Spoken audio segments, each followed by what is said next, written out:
Red టీవీలో మీ వ్యాపార ప్రకటనల కోసం ఈ నంబర్ ని సంప్రదించండి 6281747728. హాయ్ హలో నమస్తే, నేను మీ Gopi. Welcome back to Red TV. ఈరోజు మనతో వచ్చేసి పొలిటికల్ అనలిస్ట్ అనగాని రాంప్రసాద్ గారు ఉన్నారు. సార్ నమస్తే. సార్ నమస్తే సార్, జై భారత్ పార్టీ గురించి, మన జేడి లక్ష్మీనారాయణ గురించి బాగా ఇప్పుడు వైరల్ అవుతుంది. ఆ మేనిఫెస్టో కూడా బాగా వైరల్ అవుతుంది. చాలా మంది పెద్దల దృష్టిని అయితే ఆకర్షిస్తుంది. అసలు ఆ మేనిఫెస్టోలో ఏముంది సార్? జేడి లక్ష్మీనారాయణ గారు తన పదవిని రిజైన్ చేసిన కాడి నుంచి దాదాపుగా 7 సంవత్సరాల నుంచి ప్రజల్లో ఉన్నారు. ప్రజల్లో ఉండి ప్రజలతో మమేకమై వాళ్ళ యొక్క సమస్యను తెలుసుకుంటూ దాని పరిష్కార మార్గాలు తెలుసుకుంటూ ఆయన రిజైన్ చేసిన కాడి నుంచి దాదాపు 90% ప్రజల్లోనే ఉన్నారు. అంటే జాబ్ చేస్తూ కూడా అంతకుముందు ఆయన గ్రామీణ వాతావరణంలో తిరిగేవారు. మహబూబ్ నగర్లో ఒక విలేజ్ని దత్తత తీసుకున్నారు. అట్లాగే తర్వాత రిజైన్ చేసిన తర్వాత శ్రీకాకుళం జిల్లాలో సహలాలపుట్టుగా ఒక గ్రామాన్ని దత్తత తీసుకున్నారు. ఇట్లా మొత్తం 3 గ్రామాలు దత్తత తీసుకొని చేయటం, విలేజ్ వాతావరణం, ఆ వ్యవసాయం మీద మక్కువ ఎక్కువ ఉండటం వలన రాజమండ్రి దగ్గర ధర్మవరంలో కూడా 12 ఎకరాలు తీసుకుని వ్యవసాయం చేయటం. ఓకే. ఆయన అనేది ఏంటంటే మనం స్వయంగా కష్టపడుకోకుండా మనకి ఇబ్బందులు ఏమీ తెలియవు, ఎవరో చెప్పిన అంటే కంటే మనం తెలుసుకోవాలనే ఉద్దేశం చేత వ్యవసాయంలో దిగటం. ఆ ప్రక్రియలో భాగంగా వ్యవసాయంలో ఎలాంటి ఇబ్బందులు పడుతున్నారు ఏంటి అనేది ఆయన క్షుణ్ణంగా తెలుసుకోవటం. అంటే మిగిలిన అన్ని రంగాల ప్రజలతో ఆయన మమేకం అవటం, అనేక స్పీచ్ల కోసం వెళ్ళటం కానీ, విద్యార్థులతో కానీ, మహిళలతో అన్ని రకాలుగా అందరితో మమేకం అవటం, వాళ్ళ యొక్క ఇబ్బందుల్ని వాటిని తెలుసుకొని ఒక మేనిఫెస్టో తయారు చేశారు. ఇప్పటి వరకు ఉన్న పార్టీల్లో మేనిఫెస్టో ఏంటంటే ఒక కమిటీ ఉంటుంది, ఆ కమిటీ సభ్యులు మాత్రమే చేస్తున్నారు తప్పించి అవును, ఇది ప్రయోజనాల రాష్ట్ర భవిష్యత్తు కోసం ఒక్కొక్క ఫ్యామిలీని మనం పైకి తీసుకొద్దాం, ఫైనాన్షియల్గా ఇబ్బంది పడుకోకుండా అనే ఎజెండాతో కానీ ఎక్కడ ఏ మేనిఫెస్టో కూడా రిలీజ్ చేయలేదు ఇప్పుడు వరకు కూడా. ఈయన సంక్షేమం ఇప్పుడు వరకు జగన్మోహన్ రెడ్డి గారు వచ్చిన తర్వాత ఓన్లీ సంక్షేమం మీద నడిపించారు ఆంధ్ర రాష్ట్రాన్ని. అవును, దానివల్ల అప్పుల పాలు అయిపోతుంది రాష్ట్రం. అభివృద్ధి అనేది లేదు. యువతకి ఉద్యోగ అవకాశాలు కల్పించడం, రాష్ట్రానికి అభివృద్ధికి దిశగా ఇండస్ట్రీ వస్తే ఇన్కమ్ పెరగటం అలాంటిది జరగలేదు. ఏదో వాళ్ళు ఏదో చెబుతున్నారు కానీ అనుకున్న స్థాయిలో అయితే ఏం జరగలేదు. ఈయన ఏంటంటే ఓన్లీ అభివృద్ధిని మీద బేస్ చేసుకుంటూ ఇవాళ అమ్మఒడి కింద 15,000 రూపాయలు తీసుకోవటం కాదు మహిళలారా, మీకు ఒక్కొక్కరికి 15,000 సంపాదించే అవకాశం కల్పిస్తాను, చిన్న చిన్న కుటీరం పరిశ్రమలు ఏర్పాటు చేయటం.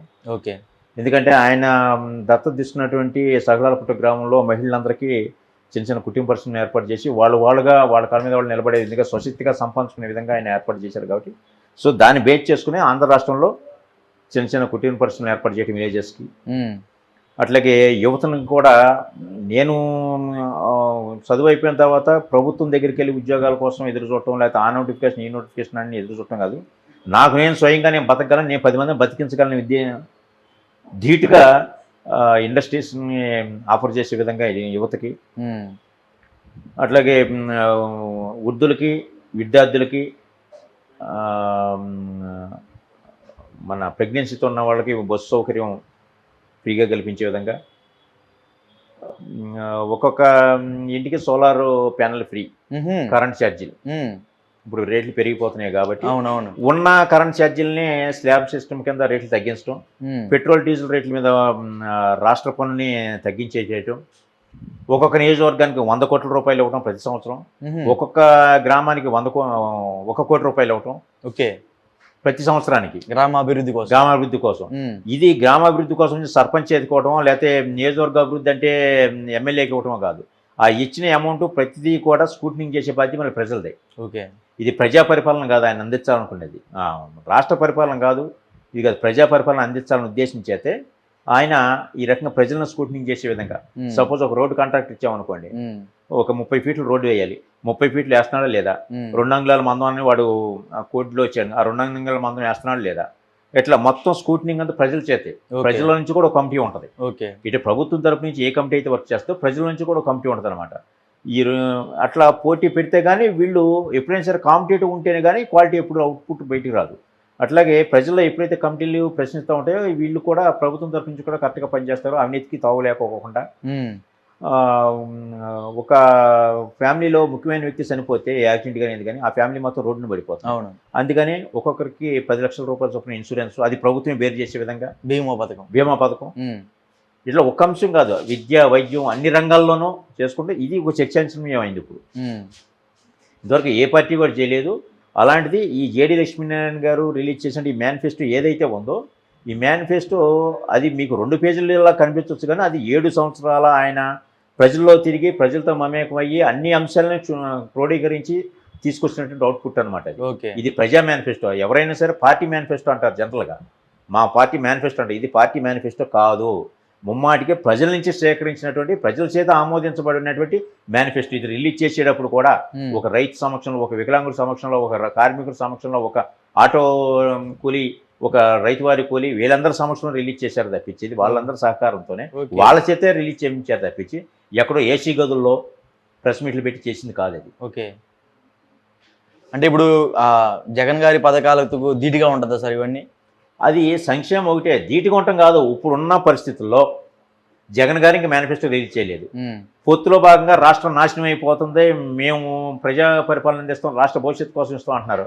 మరి ఈ మేనిఫెస్టోకి ధీటుగా మేనిఫెస్టో రిలీజ్ చేయమని టీడీపీని కానీ లేకపోతే జనసేన కానీ వీళ్ళిద్దరూ ఉమ్మడి మేనిఫెస్టో రిలీజ్ చేయమని సంతోషమే. ఇప్పుడు జేడీ గారే ఇవన్నీ అమలు చేయాలి, లేకపోతే ఆ క్రెడిట్ నాకే దక్కాలని కాదు. ఇక్కడ రాష్ట్రంలో ఏం జరుగుతుంది, ఏదైనా ఒక పని చేస్తే ఈ క్రెడిట్ ఆ పార్టీకి వెళ్ళిపోతుందని చెప్పి యువతల పార్టీ వాళ్ళు కేసులు వేసి తొక్కేసేయడం జరుగుతుంది. జేడీ గారి ఉద్దేశం కాదు. ఈ మేనిఫెస్టోని ఏ పార్టీ వాళ్ళు మేనేజ్ చేసినా కానీ, ఇప్పుడు రేపు జగన్మోహన్ రెడ్డి గారు ఎస్ మీ మేనిఫెస్టో బాగుందని మీ మేనిఫెస్టో నేను అమలు జరుపుతాను, రీకాల్ చట్టం ద్వారా ఒకవేళ ఈ మేనిఫెస్టో కనుక మీరు చెప్పిన అంశాలను కనుక మేము అమలు జరగకపోతే మేము ప్రజా ఆమోదంతో మళ్ళీ మేము ప్రభుత్వం గది దిగిపోతాం అనే ఉద్దేశంగా ఒక భరోసా ఇవ్వగలిగినా కూడా దానికైనా సంతోషం. ఏంటంటే రాష్ట్రానికి లాభం చేకూర్చాలి, ప్రతి ఒక్క పౌరుడు ప్రతి ఒక్క ఫ్యామిలీ ఆనందంగా ఉండాలని తెప్పించి ఇది వ్యక్తిగత ప్రయోజనం కోసం చేయాల్సింది కాదు. ఇది ఆయన మార్పు ఏంటనే సిబిఐలో చూశారు, ఇంకా కొత్తగా చూడాల్సింది ఆయన మార్పు నాణ్యానికి ఒక పక్కనే చూశారు సిబిఐలో. అవును, ఇప్పుడు రెండో పక్క ఈ మేనిఫెస్టో రూపంలో రాజకీయంగా కూడా చూడబోతున్నారు. ఓకే, అంటే సార్ ఇప్పుడు ఉమ్మడిగా పోటీ చేస్తున్నారు జనసేన టీడీపీ వచ్చేసి, వాళ్ళ మేనిఫెస్టో అనేది ఇంకా స్ట్రాంగ్ ఉంది. ఏంది మహిళలకు ఉచితంగా 3 సిలిండర్ ప్రతి సంవత్సరం ఇస్తాను అన్నారు. మళ్ళీ వచ్చేసి కుటుంబానికి 25,000 అంటే ప్రతి నెల వాళ్ళు ఇస్తా అంటున్నారు. దానికి మీరు ఇప్పుడు నాకు ఈ మేనిఫెస్టో ఇచ్చారు, దీనికి ఏ పొందనా లేదు. అంటే ఇప్పుడు ఇన్ని అనేది సరే ఇన్ని చెప్పారు మేనిఫెస్టోలో, ఇన్ని పథకాలు చెప్పారు, ఇన్ని పథకాలు జనాలు ఇంట్రెస్ట్ చూపించలేదు సార్. ఇప్పుడు ఏదైనా సరే షార్ట్ అండ్ స్వీట్గా అయిపోవాలి, 4-3 ఉంటే ప్రజలకి వెంటనే మైండ్లోకి వెళ్ళిపోతాయి. ఇప్పుడు 3 గ్యాస్ బండ్లు ఇస్తాము, 25,000 ఇస్తాము, ఇట్లా సంక్షేమం ఇచ్చి కూర్చోబెడతాం కంటే కూడా జేడీ లక్ష్మణ కంటే మన బతుకు మీరు బతకడానికి అవకాశం కల్పిస్తాను, మిమ్మల్ని సోమరిపోతం చేయటం కాదు. జనాలు సోమరిపోతుగా అలవాటు పడిపోయారు. ఇప్పుడు వరకు ప్రభుత్వ పథకాలు తీసుకుని సోమరిపోతుగా అలవాటు పడిపోతున్నారు. మీకు సంవత్సరానికి ఇచ్చే 15,000 లేకపోతే వాళ్ళ సంవత్సరానికి ఇచ్చే 3 బండ్ల కోసం కాదు మీరు చేయాల్సింది, మీకు నెలకు 15,000-20,000 సంపాదించుకునే అవకాశం నేను కల్పిస్తాను. ఇండస్ట్రీస్ పరంగా కానీ కుటీస్ పరిశ్రమ వలన కానీ ఇంకో రకంగా మీరు బతకడానికి మీ యొక్క బతుకు మీరు కాళ్ళ మీద ధైర్యంగా నిలబడి చేసుకునే హక్కు నేను కల్పిస్తానని చెప్పేసి అంటున్నారు. ఈ ఉచితాల వల్ల ఎన్ని చేయగలుగుతున్నారు, వీళ్ళు ఉచితాలు ఇస్తున్నారో అభివృద్ధి లేకుండా మళ్ళీ ట్యాక్స్ రూపంలోనో ఇంకో రూపంలో మళ్ళీ వెనక బాధేసేస్తున్నారు. ఇంకోవరకు అంతే కదా జరుగుతున్నది. అవునవును, అది కాదు కదా జేడీ లక్ష్మీ గారు చెప్పి ఇప్పుడు వ్యవసాయం గురించి మేనిఫెస్టో మరి స్వామినాథన్ కమిషన్ ఒక ఎకరానికి 30,000 ఖర్చు అయింది అనుకోండి ఖర్చులు. స్వామినాథన్ కమిషన్ ఏం చెప్పింది, రూపాయి ఖర్చు అయితే రూపాయి మంది అంటే 30,000 ఖర్చు అయితే 45,000 రూపాయలు మినిమం గిట్టుబాటు ధర ఉండే విధంగా ఇది చేయమండి. ఆ స్వామినాథన్ కమిషన్ అమలు జరపడానికి ఏ ఒక్క పార్టీ ముందుకు రావట్లేదు. మరి జేడీ లక్ష్మీ గారు ముందుకు వచ్చారు, అది నేను అమలు జరుపుతానని చెప్పేసి. దాంతోపాటు ఎకరానికి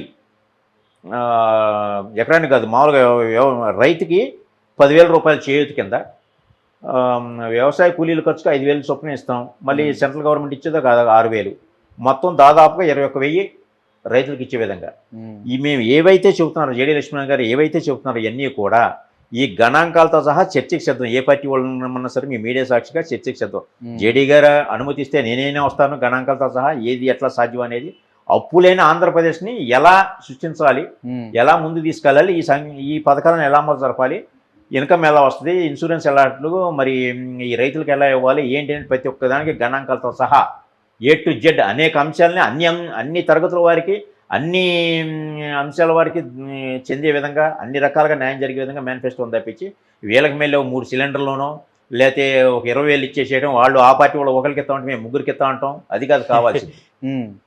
అందరికీ అన్ని రకాల వాళ్ళకి ఆమోదయోగంగా ఉండే విధంగా చేసి దీని మీద చర్చ కూడా బాగా నడుస్తుంది. అవును, చూసాం మేము కూడా. ఉండవల్లి అరుణ్ కుమార్ కూడా అన్నారు. మళ్ళీ మన ఎమ్మెల్సీ నాగేశ్వరరావు గారు కూడా దీని గురించి డిబేట్లో పార్టిసిపేట్ చేశారు. ఇది ఇంతవరకు అలాంటి ఒక సీనియర్ మోస్ట్ రాజకీయ విశ్లేషకులే వాళ్ళ ప్రశంసలు పొందిందంటే మరి వాళ్ళ ప్రశంసలు పొందే వరకు మాకు కూడా తెలియదు, మేము టీవీలో చూసే వరకు. సో ఇలాంటి పరిస్థితుల్లో మరి చాలా జనాలకి ఇంకా దగ్గర అవ్వాలి మీలాంటి స్టూడియోస్ ద్వారా. అవును ఎందుకంటే జేడి లక్ష్మీనారాయణ గారికి ఇప్పుడు మీడియా ఏమైపోయిందంటే ఏ పార్టీకి ఆ పార్టీ కొమ్ము కాసేస్తుంది. అవును వైసీపీకి ఒక మీడియా, టీడీపీకి ఒక మీడియా, ఇట్లా ఉంది. సో జేడి లక్ష్మీనారాయణ గారికి ఏ మీడియా లేదు. ప్రజల నోటితోనే ఇది ప్రజలు మాట్లాడుకుంటే అట్లా జనాల్లోకి వెళ్ళడం తప్పించి ఏ మీడియా లేదు. సోషల్ మీడియా ద్వారానో లేకపోతే మీలాంటి ఛానల్స్ ద్వారానో తప్పించి ఆయన స్పెసిఫిక్ ఏ మీడియా లేదు. మనం మంచి చేయాలనుకున్నప్పుడు నలుగురికి మంచి ఈ రకంగా కూడా మనం ముందుకు తీసుకెళ్ళాలనేది ఒక ఆశ.